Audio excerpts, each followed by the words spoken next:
নমস্কার, খবর শুনছেন এম টুডে নিউজ চ্যানেল থেকে। জানাবো আজকের বিশেষ বিশেষ খবর। বাছাই করা খবরগুলো পেতে চ্যানেলটিতে সাবস্ক্রাইব করে পাশে থাকা বেল আইকনটি অল করে রাখুন। শুরুতেই হেডলাইন্স। টানা ৭২ ঘন্টা বাস ধর্মঘটের ডাক। চলতি মাসে ফের বাস ধর্মঘটের ভ্রুকুটি। বিবিধ দাবিতে আগামী ২২, ২৩ ও ২৪শে মে চাকা জ্যামের ডাক দেওয়া হয়েছে।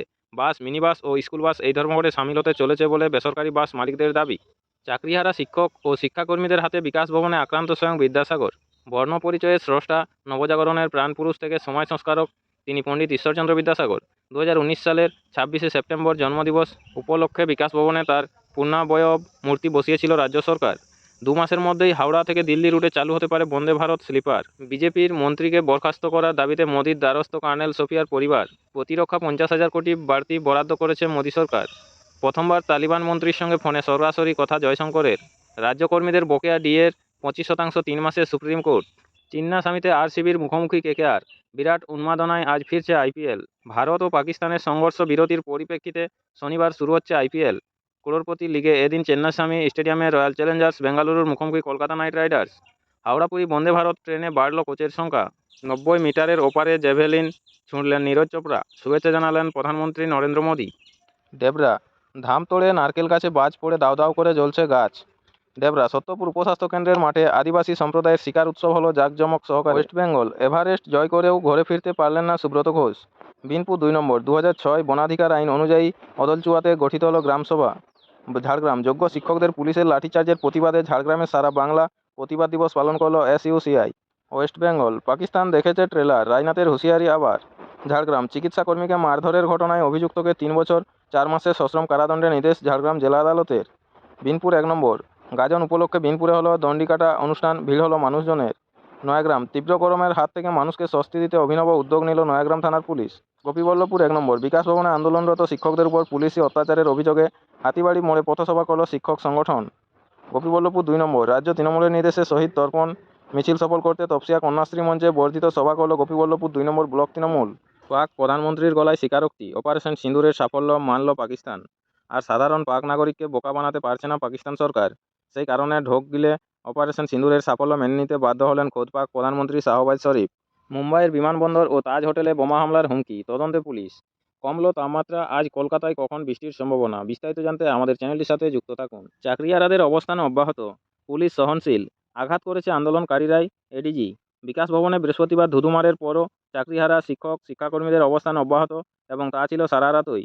শুক্রবার সকালেও তাই গোটা চত্বরেই উত্তাপ কমেনি। ঋণের টাকায় জঙ্গি পালন পাকিস্তানের, ক্ষতিপূরণের নামে অর্থ জয়েশ লস্করকে আইএমএফকে সতর্ক করলেন রাজনাথ।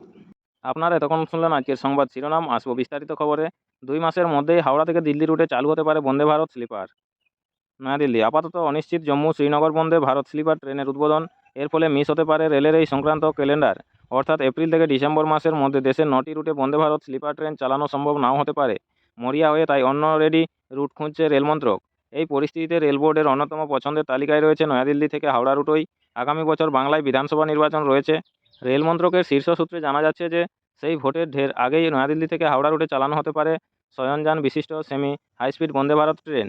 আর তা চালু হতে পারে ২ মাসের মধ্যেই। প্রাথমিকভাবে রেল বোর্ড সিদ্ধান্ত নিয়েছিল যে এপ্রিল থেকে ডিসেম্বর পর্যন্ত প্রতি মাসে একটি করে বন্দে ভারত স্লিপার ট্রেন চালানো হবে। অর্থাৎ ৯ মাসে দেশের বিভিন্ন প্রান্ত থেকে ৯টি শয়নযান বিশিষ্ট বন্দে ভারত ট্রেনের যাত্রী পরিষেবা শুরুর সিদ্ধান্ত গ্রহণ করা হয়েছিল। সেই মতো রুট চিহ্নিত করতে জোনগুলির কাছে মতামতও চাওয়া হয়েছিল। স্থির হয়েছিল ১৯ এপ্রিল জম্মু শ্রীনগর রুটে এই ট্রেনের উদ্বোধন দিয়েই সংশ্লিষ্ট ক্যালেন্ডার চালু করা হবে। কিন্তু খারাপ আবহাওয়ার কারণে ওই দিন প্রধানমন্ত্রী নরেন্দ্র মোদীর সফর বাতিল করা হয়। তার ৩ দিন পরেই কাশ্মীরের পহেলগাঁওয়ে পর্যটকদের উপর নির্বিচারে গুলি চালায় পাক মদতপুষ্ট জঙ্গিরা। এরপরেই সম্পূর্ণ অনিশ্চিত হয়ে পড়েছে জম্মু শ্রীনগর বন্দে ভারত স্লিপার ট্রেনের উদ্বোধন সূচি। এটি ছাড়াও বর্তমানে রেলের কাছে শয়নযান বিশিষ্ট বন্দে ভারত ট্রেনের জন্য আরও 4টি চিহ্নিত রুট রয়েছে। সেগুলি হলো দিল্লি থেকে হাওড়া, দিল্লি থেকে মুম্বাই, দিল্লি থেকে চেন্নাই এবং দিল্লি থেকে পাটনা। মোদী সরকারের প্রাথমিক পরিকল্পনা ছিল যে বাংলায় ভোটের ঠিক প্রাক্কালে এটির উদ্বোধন করা হবে। এতে ভোট বাক্সে প্রভাবের সম্ভাবনাও থাকবে। কিন্তু বর্তমান পরিপ্রেক্ষিতে কেন্দ্র চাইছে আগামী ২-১ মাসের মধ্যেই এই রুটে ট্রেন চালু করে দিতে। সেক্ষেত্রে অন্তত বন্দে ভারত স্লিপার ট্রেন নিয়ে আমজনতার মধ্যে সংশয় কিছুটা কম হবে। তাছাড়া বাকি চিহ্নিত রুটগুলি এখনও পর্যন্ত যে সেভাবে রেডি নয়, ফলে সেগুলির জন্য অপেক্ষা করতে হলে আরও সময় নষ্ট হবে।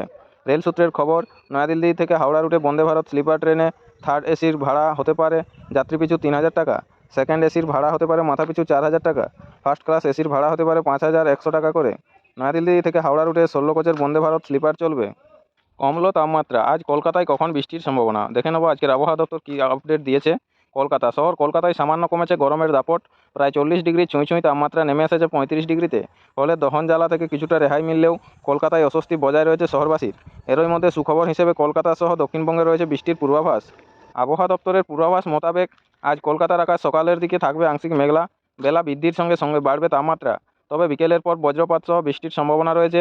এদিন কলকাতায় সর্বোচ্চ ও সর্বনিম্ন তাপমাত্রা থাকতে পারে যথাক্রমে 36 ডিগ্রি ও 28 ডিগ্রি সেলসিয়াসের আশেপাশে। গত 24 ঘন্টায় কলকাতায় সর্বোচ্চ তাপমাত্রা ছিল 35.9 ডিগ্রি সেলসিয়াস ও সর্বনিম্ন তাপমাত্রা ছিল 29.2 ডিগ্রি। সর্বনিম্ন তাপমাত্রা স্বাভাবিকের তুলনায় প্রায় 2.5 ডিগ্রি বেশি। গত 24 ঘন্টায় শহর কলকাতায় বৃষ্টিপাত হয়নি। আপনাদের সকলকেই বলা হচ্ছে, যারা নিয়মিত গুরুত্বপূর্ণ সঠিক খবরগুলো শুনতে চান অবশ্যই আমাদের চ্যানেলটির সাথে যুক্ত থাকুন। ফিরে আসবো খবরে। মুম্বাইয়ের বিমানবন্দর ও তাজ হোটেলে বোমা হামলার হুমকি, তদন্তে পুলিশ। মুম্বাই ফের বোমা হামলার হুমকি মিলল, এবার নিশানায় মুম্বাইয়ের ছত্রপতি শিবাজী মহারাজ আন্তর্জাতিক বিমানবন্দর ও তাজ হোটেল। আজ শনিবার মুম্বাই বিমানবন্দর পুলিশের অফিসিয়াল ইমেল আইডিতে পাঠানো হয়েছে, যার জেরে পুলিশ মহলে সাড়া পড়ে গিয়েছে। জানা গিয়েছে হুমকি মেলে আফজল গুরুর ফাঁসি অন্যায় বলে দাবি করে বোমা হামলার হুমকি দেওয়া হয়েছে। বর্তমানে অন্তত সতর্কভাবে নিরাপত্তা সংস্থা ও পুলিশ তদন্ত শুরু করেছে। মেইলের সোর্স খুঁজে বার করার চেষ্টা চালানো হচ্ছে। অন্যদিকে হুমকি মেইল পাওয়ার পরেই মুম্বাই জুড়ে নিরাপত্তা সংস্থাগুলি সতর্ক হয়ে গিয়েছে। মোতায়েন করা হয়েছে আধা সামরিক বাহিনীও। এছাড়াও ডগ স্কোয়াড টিম মুম্বাইয়ের ছত্রপতি শিবাজী মহারাজ আন্তর্জাতিক বিমানবন্দর এবং তাজমহল প্যালেস হোটেলের প্রতিটি কোণে তল্লাশি চালাচ্ছে। পাক প্রধানমন্ত্রীর গলায় স্বীকারোক্তি, অপারেশন সিঁদুরে সাফল্য মানল পাকিস্তান। নয়াদিল্লি, আর সাধারণ পাক নাগরিককে বোকা বানাতে পারছে না পাকিস্তান সরকার। সেই কারণে ঢোক গিলে অপারেশন সিঁদুরের সাফল্য মেনে নিতে বাধ্য হলেন খোদ পাক প্রধানমন্ত্রী শাহবাজ শরীফ। তার মন্তব্যের জেরে আরও একবার প্রমাণিত হলো ভারতের অপারেশন সিঁদুরের সাফল্য। পাকিস্তানের প্রধানমন্ত্রী স্বীকার করে নিয়েছেন যে ভারতের প্রত্যাঘাতে সে দেশের একাধিক বিমান ঘাঁটি ধ্বংস হয়েছে। বিশেষ করে নূর খান বিমান ঘাঁটিতে সবচেয়ে বেশি প্রভাব পড়েছে। আসলে দিন কয়েক আগেও পাকিস্তান দাবি করেছিল ভারতের পাল্টা জবাবে তাদের কোনো ক্ষয়ক্ষতি হয়নি। কিন্তু এবার একটি ভিডিওতে শাহবাজ শরীফকে বলতে শোনা গেল, 9 ও 10 তারিখের মধ্যবর্তী রাত আনুমানিক 2:30টার দিকে জেনারেল আসিম মুনির আমাকে ফোনে জানায় যে ভারত এইমাত্র তাদের ব্যালিস্টিক মিসাইল উৎক্ষেপণ করেছে, যার মধ্যে একটি নূর খান বিমান ঘাঁটিতে পড়েছে এবং কিছু অন্য এলাকাতেও পড়েছে। উল্লেখ্য বিষয় হলো, নূর খান কিন্তু মোটেই কোনো সাধারণ বিমান ঘাঁটি নয়। এটি পাকিস্তানের ভিভিআইপি এবং উচ্চ পর্যায়ের সামরিক বিমান চলাচলের কেন্দ্র। পাশাপাশি এটি ইসলামাবাদের কাছাকাছি অবস্থিত হওয়ায় পাকিস্তানের সবচেয়ে সংবেদনশীল এই বিমান ঘাঁটি হিসেবে এটিকে গণ্য করা হয়। প্রত্যাঘাতের পর থেকে এখন পর্যন্ত যে কটি স্যাটেলাইট চিত্র দেখা গিয়েছে তাতে লক্ষ্য করা যাচ্ছে যে ভারতীয় বিমান বাহিনী সম্পূর্ণ সঠিকভাবে লক্ষ্যবস্তুতে আঘাত হেনেছে, যা পাকিস্তানের কার্যত আত্মবিশ্বাস গুঁড়িয়ে দিয়েছে। চিন্নাস্বামীতে আরসিবির মুখোমুখি কেকেআর, বিরাট উন্মাদনায় আজ ফিরছে আইপিএল। বেঙ্গালুরু, ভারত ও পাকিস্তানের সংঘর্ষ বিরতির পরিপ্রেক্ষিতে শনিবার শুরু হচ্ছে আইপিএল করোড়পতি লিগে। এদিন চিন্নাস্বামী স্টেডিয়ামে রয়্যাল চ্যালেঞ্জার্স বেঙ্গালুরুর মুখোমুখি কলকাতা নাইট রাইডার্স। আর সেই আসরে ক্রিকেট প্রেমীদের আবেগের কেন্দ্রে বিরাট কোহলি। সদ্য টেস্ট ক্রিকেট থেকে অবসর নেওয়া মহাতারকার জন্য সাদা জার্সি পরেও গ্যালারি ভরাতে পারেন ভক্তরা। 20 ওভারের ঘরানাতেই টেস্টের অক্লান্ত সেবককে শ্রদ্ধার্ঘ্য জানানোর ভাবনা আর কি। অজিঙ্কা রাহানে বাহিনীর অবশ্য আবেগে গা ভাসানোর অবসর নেই। কেকেআরের সামনে নিষ্ঠুর বাস্তব, 12 ম্যাচে পকেটে 11 পয়েন্ট, অবস্থান পয়েন্ট তালিকায় ষষ্ঠ স্থানে। পরাজয় মানেই প্লে অফের দরজা মুখের উপর বন্ধ হওয়া। জিতলেও অবশ্য প্লে অফ নিশ্চিত নয়, কিন্তু ক্ষীণ সম্ভাবনাটুকু অত্যন্ত বেঁচে থাকবে। হারলে অবশ্য গতবারের চ্যাম্পিয়নদের অভিযানে পড়বে দাড়ি। আর তাই মরিয়া নাইট শিবির। কিন্তু দিন দশেকের বিরতির পর পুরনো তাগিদ কতটা ফিরবে তা নিয়ে সংশয় থাকছে। আরসিবি অবশ্য প্লে অফের গন্ধ পাচ্ছে। এমনিতেই আইপিএলের 18তম মরশুম, আর কোহলির পিঠে 18 লেখা জার্সি জড়িয়ে এবার অধরা মাধুরী। ট্রফি হাতে তোলার স্বপ্ন দেখছেন সমর্থকরা। এত বছর একবারও আইপিএলে জেতেননি কোহলিরা, এবার আরসিবি রয়েছেও ছন্দে। 11 ম্যাচে 16 পয়েন্টে তালিকায় দ্বিতীয় স্থানে রজত পাতিদারের দল। আর একটা জয় মানেই প্রথম 4 দলের মধ্যে নিশ্চিত জায়গা করে নেওয়া। সেক্ষেত্রে প্রথম দুটো দলের মধ্যেও থাকতে পারেন ভুবনেশ্বর কুমার, কুণাল পান্ডিয়ারা। শেষ 4টি ম্যাচে জেতার এমনিতেও আত্মবিশ্বাস তুঙ্গে। তার উপর কোহলির টেস্টকে বিদায় জানানোর সিদ্ধান্ত আরও এক সূত্রে বেঁধেছে। ভিকের হাতে ট্রফি তুলে দিতে একজোট সতীর্থকরা। তিনি নিজেও এই মরশুমে রানের মধ্যে রয়েছেন। 11 ইনিংসে 505 রানে অরেঞ্জ ক্যাপের দৌড়েও আছেন ভিকে। ক্যাপ্টেন পতিদারের আঙুলের চোট নিয়ে সংশয়ও আর নেই। চেন্নাই সুপার কিংসের বিরুদ্ধে হোম ম্যাচে চোট পেয়েছিলেন তিনি, কিন্তু নেটে পাতিদারের ব্যাটিং সহ জল্পনা উড়িয়ে দিয়েছে। অধিকাংশ বিদেশিও চলে এসেছেন। Phil Salt, Tim David, Liam Livingstone, Romario Shepherd, Lungi অ্যানগিরির মধ্যে 4 জন খেলবেন। চোটের জন্য দেবদূত পাদিক্কাল অবশ্য ছিটকে গিয়েছেন। তার জায়গায় এসেছেন মায়াঙ্ক আগরওয়াল। জশ হেজলউডের কাঁধের চোট নিয়ে অবশ্য ধোঁয়াশা রয়েছে। কলকাতায় অবশ্য ব্যাটিং নিয়ে দুশ্চিন্তা অধিনায়ক অজিঙ্কা রাহানেই। একমাত্র ধারাবাহিকতা দেখাচ্ছেন, কিন্তু 11 ইনিংসে তিনিও 375 রানের বেশি করেনি। নাইটদের আর কেউ 300 পেরোননি। Angkrish, Raghuvanshi 286, Sunil Narine 215, Rinku Singh 197, Andre Russell 167। বিক্ষিপ্ত লগ্নে জ্বলে উঠেছেন 23.75 কোটি। ভেঙ্কটেশ আয়ার অবশ্য একেবারে ব্যর্থ। ইডেনে চেন্নাই সুপার কিংসের বিরুদ্ধে কলকাতার শেষ ম্যাচে তিনি খেলেননি, পরিবর্তে খেলানো হয়েছিল মনীষ পাণ্ডেকে। বেঙ্গালুরুর ওই ক্রিকেটার তিনি, ফলে কন্ডিশনের সঙ্গে পরিচিত। কলকাতা অবশ্য পাচ্ছে না মঈন আলীকে। ভাইরাল জ্বরের জন্য তিনি নেই। অবশ্য মঈনের উপস্থিতিতেই মহেন্দ্র সিং ধোনির দলের কাছে হেরেছিল নাইটরা। আসলে জেতার জন্য রাহানেকে তাকিয়ে থাকতে হবে সেই সুনীল নারিন ও বরুণ চক্রবর্তীর দিকে। সেজন্যই নারিন বরুণ বনাম বিরাট উপভোগ লড়াইয়ের দিকে তাকিয়ে ক্রিকেট মহল। তবে এই ম্যাচে বৃষ্টির আশঙ্কা থাকছে। যদি বৃষ্টিতে পয়েন্ট ভাগাভাগি করতে হয়, তাহলেও আইপিএল থেকে বিদায় নেবে বেগুনি জার্সিধারীরা। ম্যাচ শুরু সন্ধ্যা 7:30। প্রতিদিন নিয়মিত সঠিক খবরগুলো শোনার জন্য আমাদের চ্যানেলটি সাবস্ক্রাইব করে রাখুন। ফিরে আসবো খবরে। প্রতিরক্ষা 50,000 কোটি বাড়তি বরাদ্দ করছে মোদী সরকার। নয়াদিল্লি, অপারেশন সিঁদুর বুক কেঁপে গিয়েছে পাকিস্তানের। ভারতের পতাকাতে মুখ থুবড়ে পড়েছিল তুস্কর ও চীনের দেওয়া অস্ত্র। দেশকে সুরক্ষিত রাখতে S-400 এর মতো অত্যাধুনিক অস্ত্র কী ভূমিকা নিতে পারে, তার প্রমাণ ইতিমধ্যে মিলেছে। এই পরিস্থিতিতে দেশকে আরও শক্তিশালী করতে চাইছে মোদী সরকার। প্রতিরক্ষা খাতে বাড়তি 50,000 কোটি টাকা বরাদ্দ করতে চলেছে কেন্দ্র। যদিও এ নিয়ে সরাসরিভাবে কিছু জানানো হয়নি, তবে আগামী শীতকালীন অধিবেশনে অতিরিক্ত বরাদ্দের অনুমোদন দেওয়া হতে পারে। বিজেপির নেতৃত্বাধীন এনডিএ সরকার ক্ষমতায় আসার পর প্রতিরক্ষা খাতে বরাদ্দ 3 গুণ বৃদ্ধি পেয়েছে।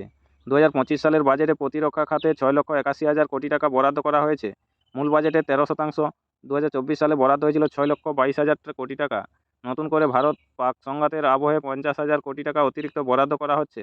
পাকিস্তান এবং পাক অধিকৃত কাশ্মীরে জঙ্গি ঘাঁটি ধ্বংস করতে বিদেশ থেকে কেনা আধুনিক সমরাস্ত্রের পাশাপাশি দেশীয় প্রযুক্তিতে তৈরি অস্ত্রের উপরও আস্থা রেখেছে ভারত। আবার পাক হামলা রুখতে কার্যকরী ভূমিকা নিয়েছে রাশিয়া থেকে কেনা এয়ার ডিফেন্স সিস্টেম S-400, যেটি সুদর্শন চক্র নামে পরিচিত।